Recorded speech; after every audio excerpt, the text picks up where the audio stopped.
and welcome back to Franklin Covey's twice weekly podcast on leadership with Scott Miller.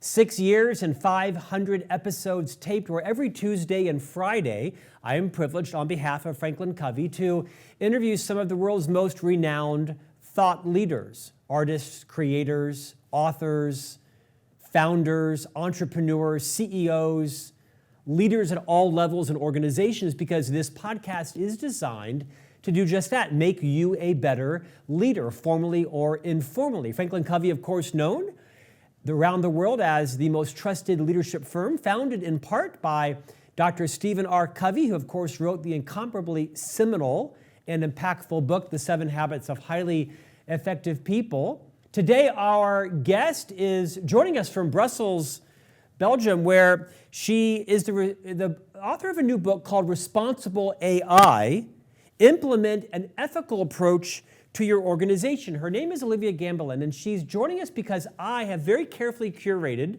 about every 15 or so episodes now, a different thought leader focused on AI.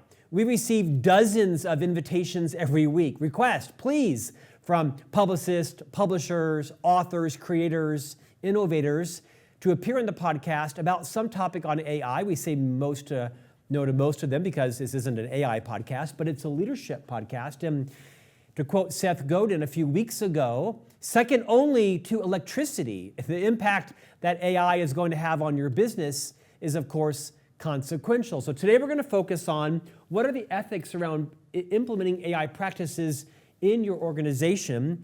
Olivia Gambelin, welcome to On Leadership.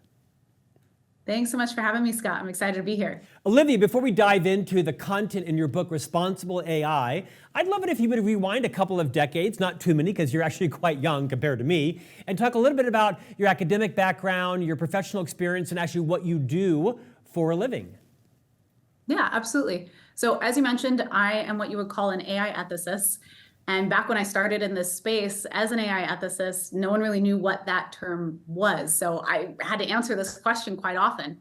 What an AI ethicist is and what we do is we look at human values. I'm fascinated in how human values work in the context of AI. So we as people, we actually are governed by our values. We make decisions based off of our values every single day. How does that translate into our technology? Not only what values go into our AI, but also how our own values influence our decisions in the development of AI. Now, how I got into this kind of niche space to start with is I grew up right outside of San Francisco. So I am born and bred Silicon Valley, and I like to joke that techie was my second language. AI is my second language. It was a part of my education system. It was a part of my daily life for so many years that it's become just a natural add-on to my life. So with that, I complemented it with an academic career in the study of ethics and morality. Specifically, I focus on something called ethics by design, where I'm looking at how do we design for human values. Now, there's a lot of niches within this space. The book itself that we'll get into is my strategy and operations brain at work. But to summarize it is I am navigating the space of how to translate human values into artificial intelligence. Who did you write the book for? So, I mean, it's a fairly heady book, right? I have been working through the book, and I mean, you've put a lot of expertise and heart and interest and research into this book. I mean, it clearly is a book that has some gravitas around it. Who are you hoping or will benefit most? What roles, what titles from delving into your book as sort of a guidebook manuscript, if you will? Yeah, so it's a bit of an open-ended answer I have to give. As a classic consultant, it depends, but that's because AI really depends. Everyone's impacted by the incoming adoption of AI enablement. And so anyone can pick up this book from a business perspective and benefit from it. Really though, my target is for the people that are tasked with developing their AI strategy. So they've been tasked by their company to say, hey, we want to become AI enabled, or we want to start developing AI. You are in charge of the strategy.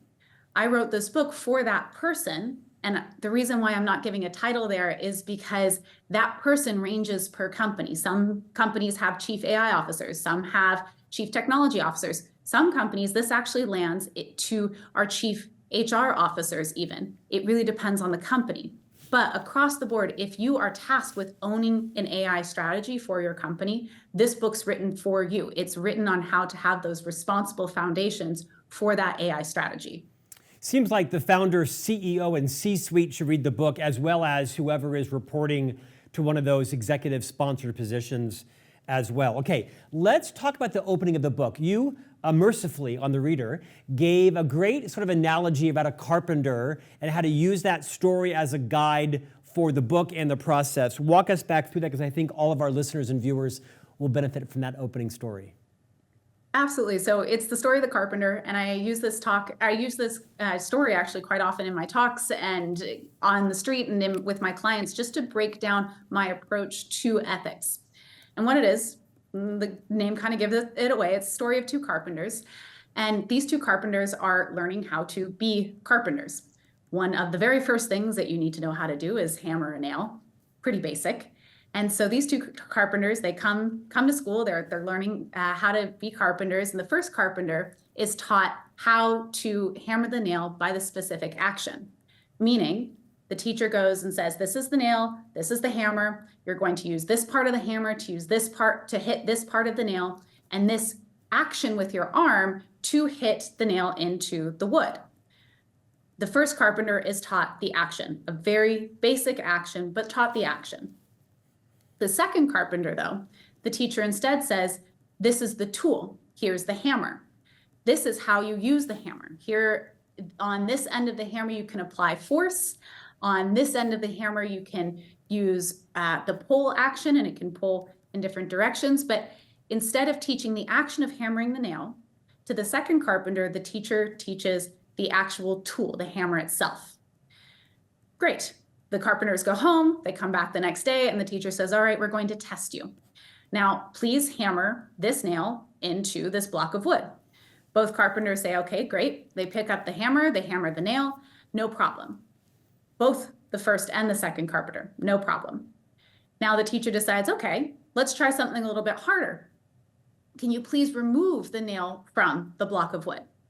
Now, the first carpenter wasn't taught this action. They're sat there going, well, what do you mean? I can't hit it. So what am I supposed to do? How do I remove the nail? They were only taught an action. However, the second carpenter, because they were taught the tool, says, okay, no problem, flips the hammer over and pops the nail out. The second carpenter was taught the tool, not the action, and so could apply solutions in any context that they were faced with. And I tell this story because this is how I teach ethics. Oftentimes, you will hear a lot of information taught like actions in ethics. And in the context of AI, you've probably heard of this like privacy concerns for users, or bias mitigation, or having transparency into black box algorithms. That all probably sounds at least slightly familiar. Those are actions. Versus what I teach and what I look at is, how do we use ethics as a tool? Because ethics is highly contextual.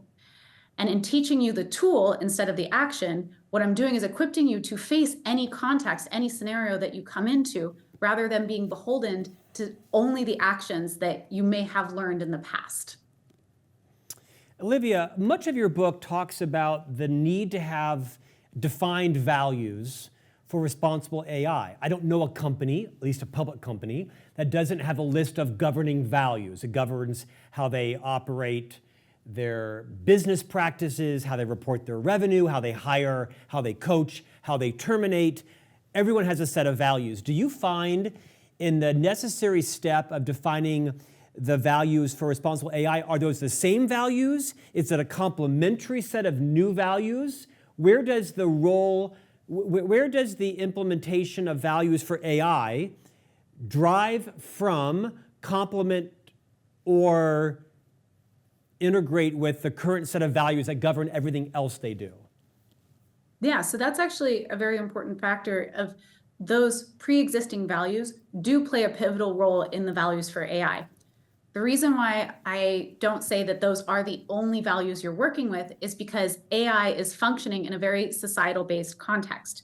So when it comes to finding the values that you're working with for AI, you look at the company values, but But you also have to look at industry values, so standards. So for example, a classic one is healthcare. We have medical ethics, we have medical standards. What are those values that you need to follow? And then the third input for your values is actually government standards and regulations. So I want to be clear here though, regulation and compliance is not ethics. It does play an important role in the execution of responsible AI though.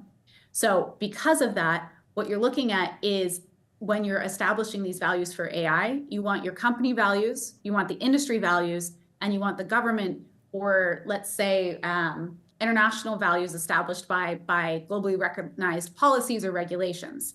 It's the combination of those three values that actually bring you to that, what I call the foundational value set that you're working with in translating into your use of AI.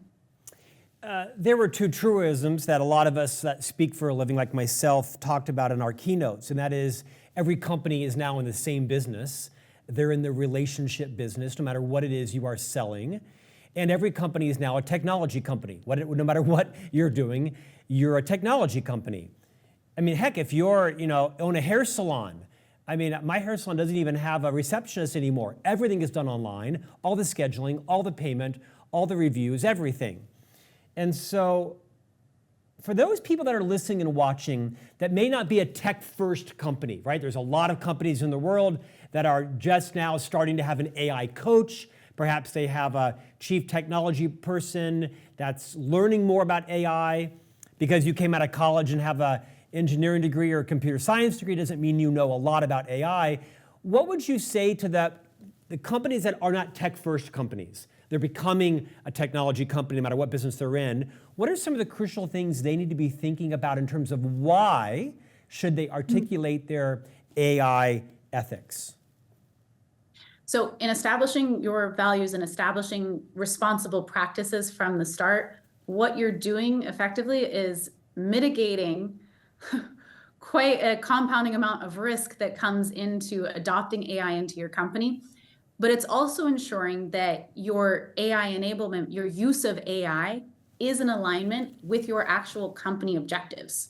So if you're not actually looking at the values that you need to align with, nor are you looking at, let's say, the overall mission and objectives of your company, it is very easy to get swept up in the shininess of AI and get off track. I think it's reasonable to say that every company's at a different level of adoption of AI right now. It's the tech-forward companies are probably much more accelerated in how they're integrating it into their companies. But would you maybe speak to the companies that aren't yet fully tech-forward, that may not have a strong grasp around what the challenges of AI, what the mistakes that they're making, what the consequences are of not thinking through AI? What are some of the pitfalls and downfalls that we just need to be reminded of, maybe industry agnostic? I would say two of the biggest mindset pitfalls that I see early adopters, early explorers of AI, we can call them, is one, magic wand thinking, meaning this conception of, oh, well, AI works like a magic wand. As long as I bring this tool in, it's going to solve all of my problems and it's going to be great. That kind of magic wand thinking, if you don't have a clear grasp on the problem that you're trying to solve, if you don't have a clear grasp on how that solution is going to look in action, and instead you're just kind of crossing your fingers that this new technology will do something magical for you, that turns into wasted time and resources. You're adopting unnecessary risk, and you're probably missing some very critical pieces that is exposing your company to unnecessary risks, such as the introduction of bias or privacy concerns, just to name a couple off the top of my mind.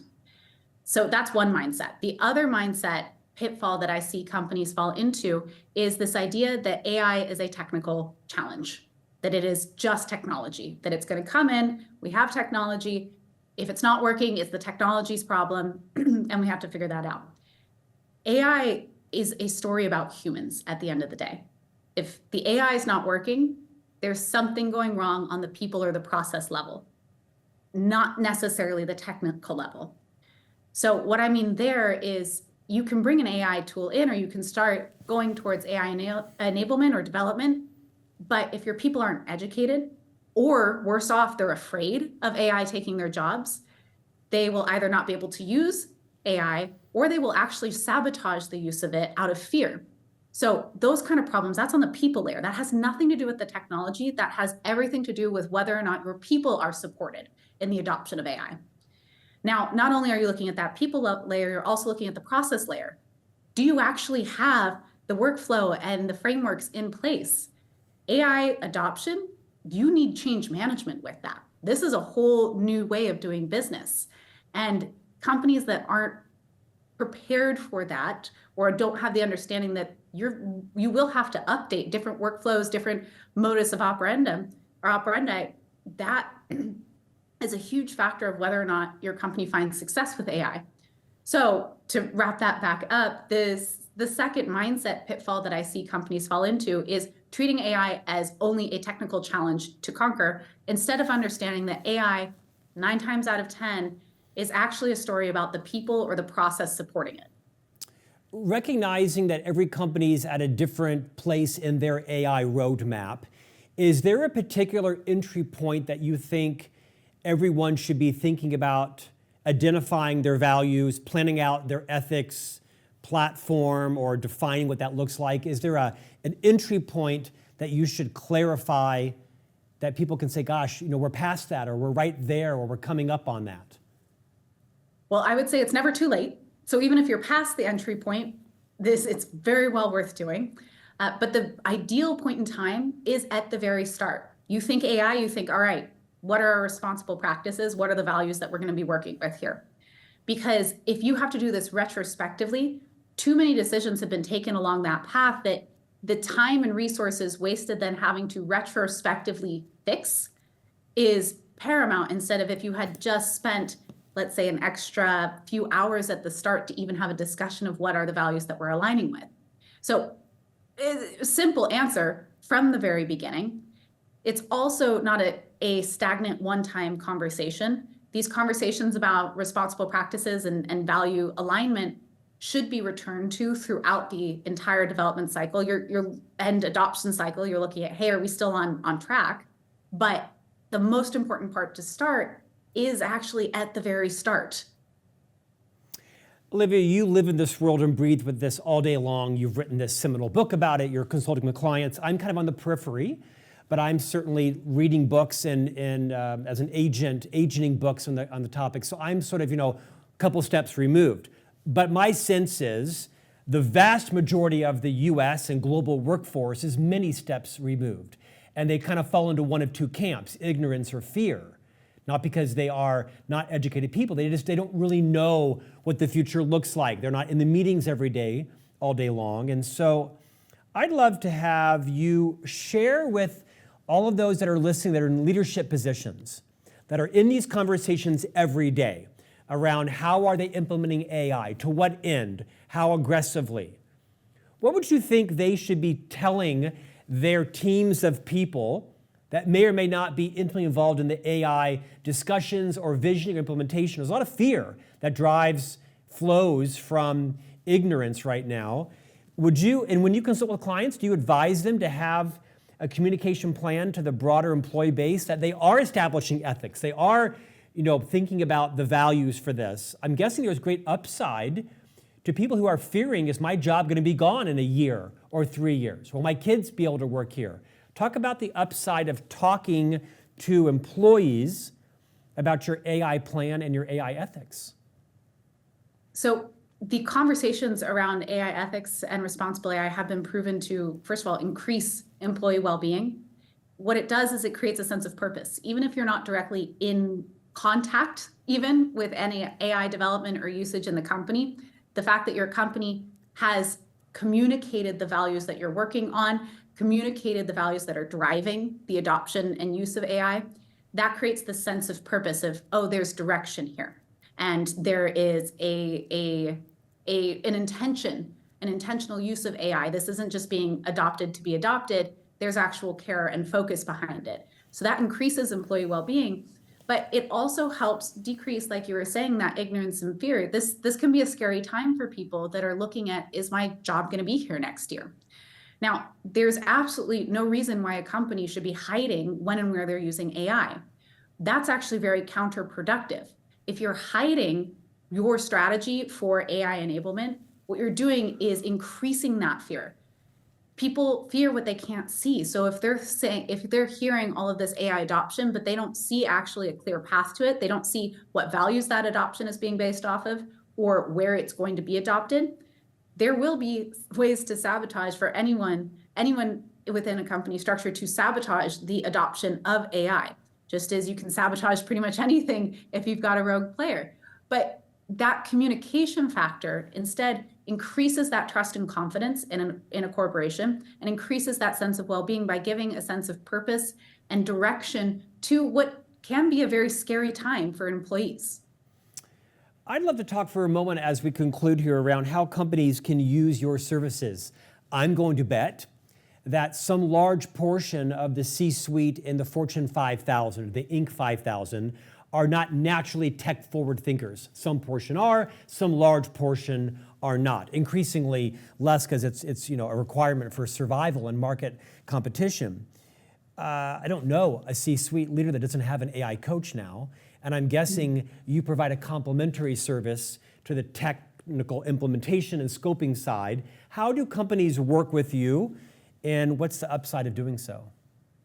Yeah. So on the one hand, I work with Fortune 500 and 100 CEOs and not CEOs, excuse me, C-suite and VPs and directors that have been tasked with creating their AI strategy, like I was saying. So I work as that responsible, really not even advisor. I am your right-hand man when it comes to creating this AI strategy and becoming AI enabled.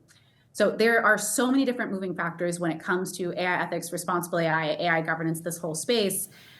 When you are trying to become AI enabled and have the responsible foundations underneath that are critical to the success, it's a lot to handle all at once. So I work directly with those leaders in the AI, in developing their AI strategies. And again, this is for larger corporations. For more of the, let's say, small to medium size, I work with actually, I work in a coaching capacity where I support, like you were saying, I support leaders in their AI, both their AI literacy and their development of responsible practices. What I like to say is I'm kind of like, if you've seen Finding Nemo and you've got that scene where Dory's swimming through the water and Nemo's going, "Dory, I'm your conscience." Sometimes I'm kind of like that, where I sit there and I'm whispering in your ear of like, "Hey, you're doing great.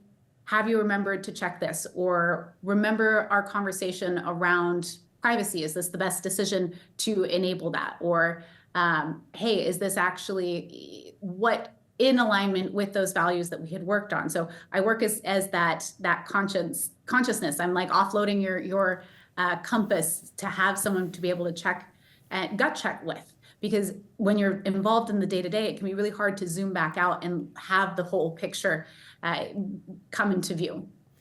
AI ethicist and new author, Olivia Gambelin, your book is Responsible AI, Implement an Ethical Approach in your organization. Delighted to have you on today. No doubt your phone is going to be ringing from people who didn't know they needed you, but realize you are the AI Jiminy Cricket. That will be a great compliment to their team. Thank you for your time today. Thanks so much, Scott. And we'll see you back here next week for a new conversation on leadership.